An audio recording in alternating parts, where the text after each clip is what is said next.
Hello, I'm Isaac Barnes from GovPlayers.com, the most interesting place online to learn about government contracting. Today I want to talk about an interview I recently did with Lee Frederiksen from Hinge Marketing.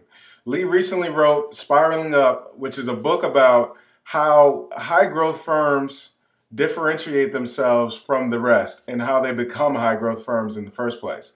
I started reading Spiraling Up the first day I got it, and I could not put the book down. It's one of the easiest reads you will find, and it's jam-packed with a lot of useful nuggets that you can take home with you and take back to your business and implement today. I was going to do a review of the book, and I decided that it would be better if I actually contacted Lee and did an interview with Lee to get his perspective on some of the concepts of the book. So here are some of the highlights from our interview. Highlight number 1, carefully target your market instead of targeting everyone.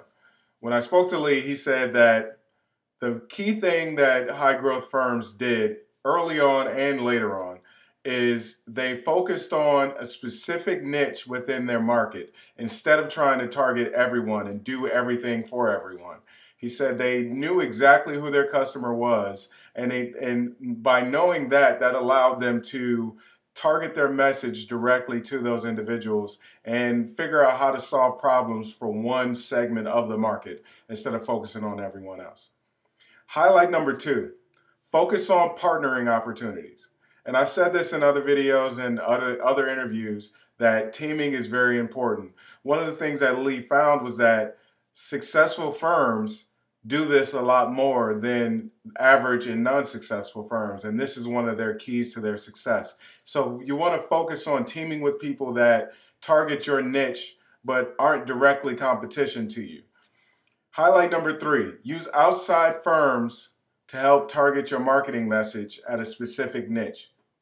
What I mean by that is, again, hire professionals to help you with things like marketing and to help you identify your message and what your message should be to that target audience.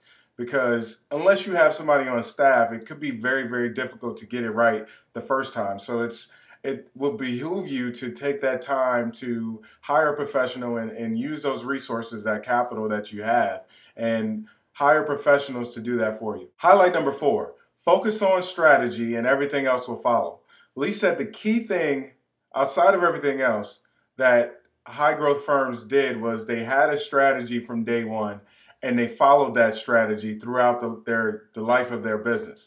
And by having a strategy to follow, that guided all of the other decisions that they made in their company. And he said, one of the things that he said that stood out was, you can hire good people, but if you don't have the strategy for those good people to follow, then you're not going to be successful. And he said usually companies try to do it the other way around. They hire good people and then try to come up with their strategy. But by hiring good people without a strategy, you don't necessarily know who you need to hire. Highlight number 5, avoid being a follower. Don't just do things for the sake of doing them because you've seen your peers and your competition do similar things.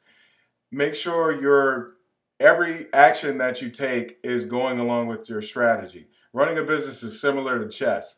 When you're playing a chess game, you don't just make a move. You try to have a strategy from the beginning on how you're going to attack each scenario that you're presented with. Highlight number 6, focus on the outcome you can produce and the solutions to problems for your customers. What I mean by that is, instead of you trying to promote what you can do as a company, promote the outcome that you're going to provide for your customers. Promote the solutions to their problems and how you're going to solve those problems. That's what you should be focused on promoting as a service-based company if you want to become high growth. Highlight number 7, have a clear differentiator. Lee honed in on this, and he said this is another one of the biggest things that he saw that separated high growth firms from average firms. Make sure that you have some type of differentiator from your competition and from the other people in the market when you're starting off and when you're trying to build business. What he said this does, it allows you to focus your message on specific problems that somebody could be having. And an example that he gave was, if you're the one company out of hundreds that are charging a fixed price and everyone else is charging hourly, that's something that will differentiate you from the market. And he said, find key things like that that can separate you from the competition and you will do well. Highlight number 8, the only risk that you can take as a service-based firm is to not be different. The more similar you are to your competition, the less successful you're going to be. Because at that point, why would a buyer choose you over someone else? You have to differentiate yourself. Highlight number 9, focus on doing market research regularly to learn your customers. I asked Lee, how did the high growth companies do research? What was their process? How often did they do it? And he said he found that companies that did regular research in a formal manner, meaning yearly, annually, monthly, quarterly, however you want to look at it, however you think you need to do it for your business, tended to be more successful than the companies that did not.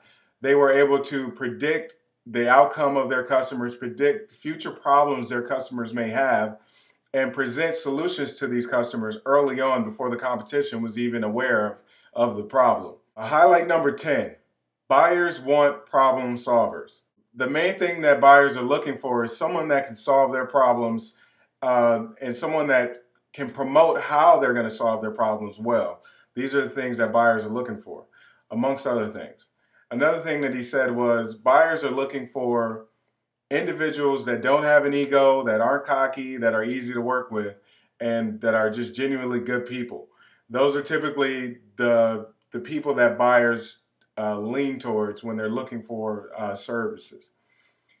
Those are the highlights from the Lee Frederiksen interview. Again, check out the book, Spiraling Up. You can get it on their website. Look at the link below if you're interested. If you're not interested, then you should be. Spiraling Up is a great book, like I said before, so go pick it up.